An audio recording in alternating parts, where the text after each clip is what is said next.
Bharatiya Janata party के ज्यादातर नेताओं के ज्यादातर वक्ताओं के टारगेट्स पहले से ही सेट होते हैं, जैसे कि शहजाद पूनावाला सुप्रिया श्रीनेत को जिस तरह से घेरते हैं वैसा कोई भी नहीं घेरता। वही निशिकांत दुबे अपने भाषण के दौरान कहीं ना कहीं सोनिया गांधी को जरूर लपेटेंगे। वहीं अनुराग ठाकुर राहुल गांधी को धोए बिना नहीं छोड़ते। कुछ वही हाल संबित पात्रा का है। अपने पूरे भाषण के दौरान ये किसी और को घेरें या फिर ना घेरें, किसी और पर हमला करें या फिर ना करें, लेकिन कांग्रेसियों के जीजा जी को कभी भी नहीं छोड़ते। और कांग्रेसियों के ये जीजा जी भी उस अंडकोश की तरह हैं जो भले ही छुपे रहते हैं, लेकिन जब भी इन पर हमला होता है, जब भी इन पर चोट लगती है, तो इन्हें दर्द सबसे ज्यादा होता है। आज बड़ी चर्चा हुई है। आज चर्चा में कहा गया कि सबसे ज्यादा जमीन 3 ऐसे शख्सियत है उनके पास है। रेलवे के पास, आर्मी के पास, वो देश की जमीन है, और उसके पास वक्फ बोर्ड की जमीन है। मगर मुझे इसमें संशय है।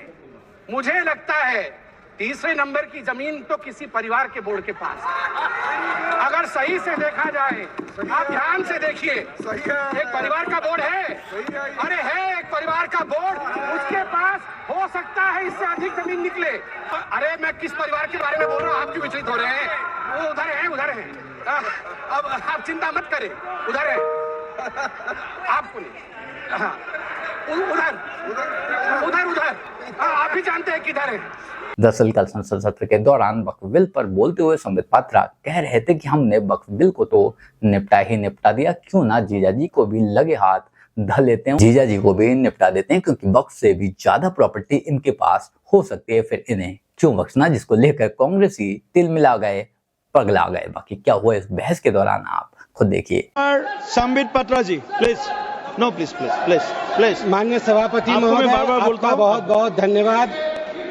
आज एक ऐसा दिन है जो मैं कहूंगा कि अजीब दास्तां है।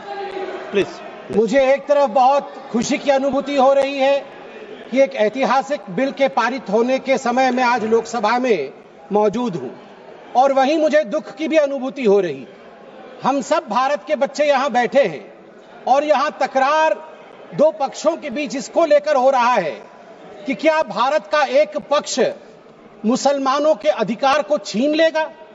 क्या भारत का एक पक्ष मुसलमानों को कहीं न कहीं डरा रहा है? क्या मुसलमान आज भारत में सिमट कर रह रहा है? सभापति महोदय, मैं आज सीना ठोक के कहना चाहता हूं कि पूरे विश्व में यदि मुसलमान सर्वाधिक सुरक्षित कहीं है तो उस देश का नाम भारतवर्ष है, हिंदुस्तान है। मैं एक छोटी सी कविता पढ़ना चाहता हूं गया प्रसाद शुक्ल स्नेही जी का।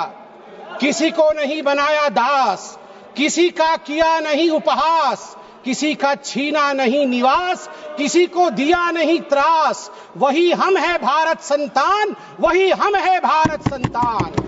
क्या स्थिति है आज वक्फ को लेकर इस्लामिक देशों में? क्या वक्फ प्रॉपर्टी इस्लामिक देशों में है? मैं इस्लामिक देशों का नाम पढ़ूंगा जहां वक्फ का वजूद नहीं है। तुर्की में नहीं है, लीबिया में नहीं है, इजिप्ट में नहीं है, सूडान में नहीं है, लेबनान में नहीं है, सीरिया में नहीं है, जॉर्डन में नहीं है, तुनिसिया में नहीं है, इराक में नहीं है। भारतवर्ष में वक्फ बोर्ड है।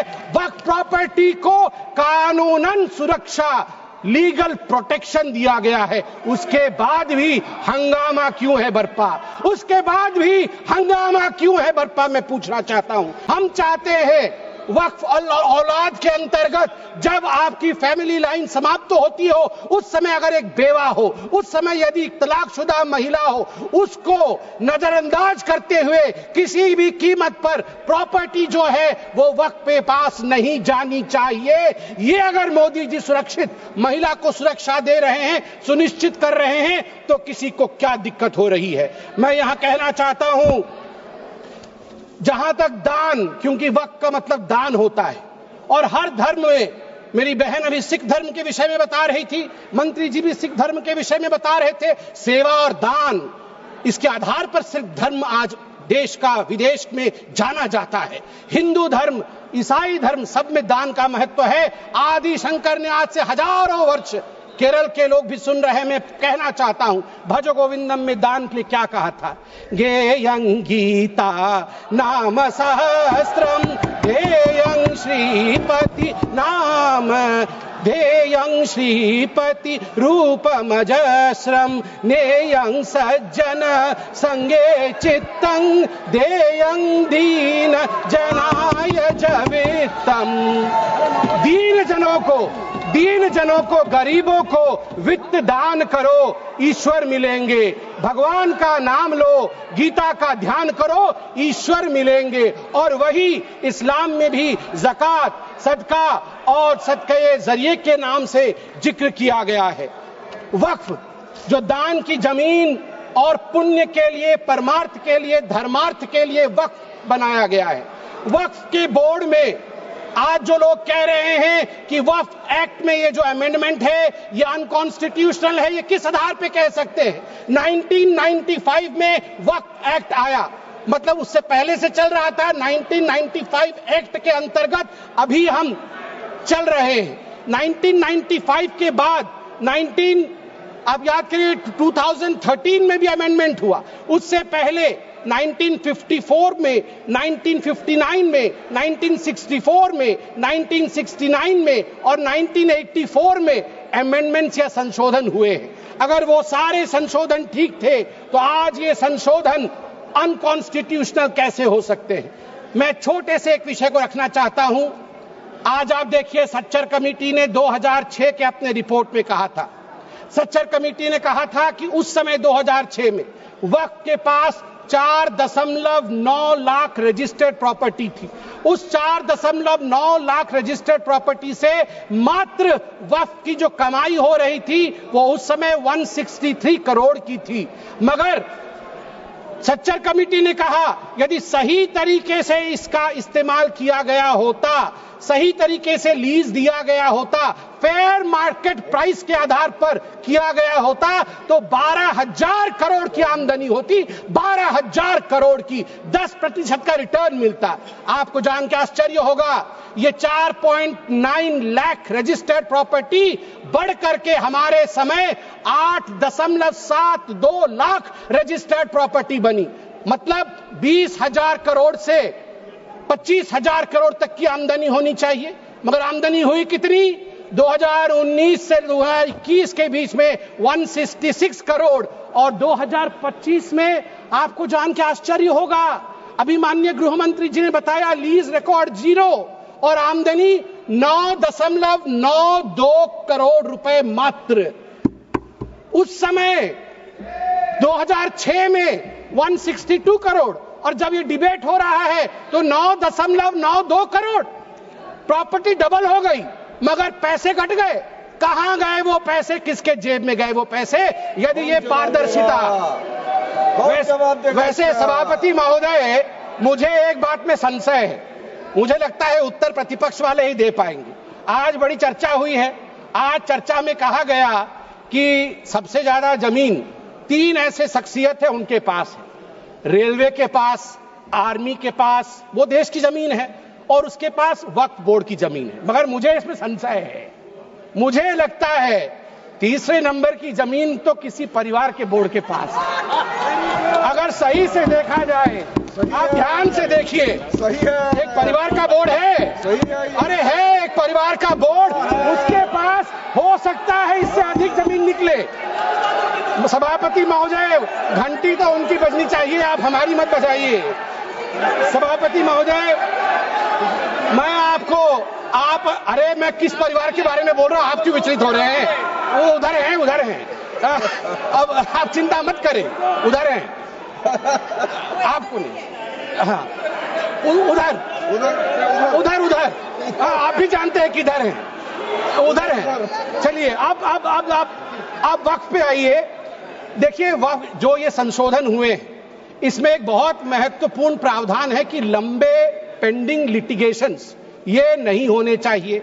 मैं आपको एक आंकड़ा देता हूं, लंबे समय तक चल रहे कानूनी मुकदमे जो पेंडिंग लिटिगेशंस 2013 में 10,380 केसेस थे, जो 2025 में बढ़ करके 21,618 केसेस हो गए। अनाधिकृत घुसपैठ, एनक्रोचमेंट, ये सुनिएगा सभापति महोदय और सभी सदस्यों को कहूंगा, वंशी पोर्टल में टोटल एनक्रोचमेंट के केस 58,890 है।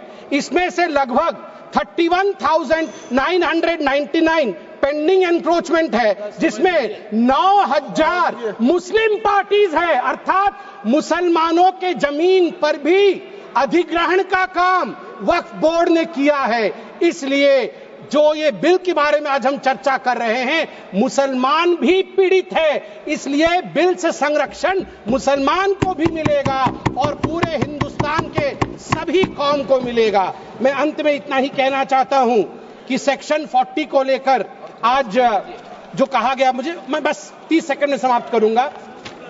सेक्शन 40 को लेकर आज यहां बहुत चर्चा हुई।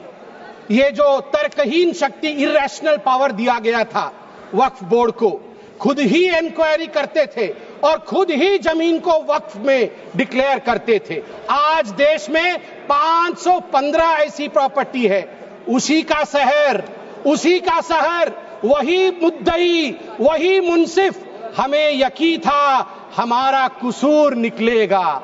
उसी का शहर, मतलब एरिया खुद ढूंढ लेंगे, वही मुद्दई, वही जाके इंक्वायरी कर लेंगे, वही मुंसिफ, वही जजमेंट भी दे देंगे।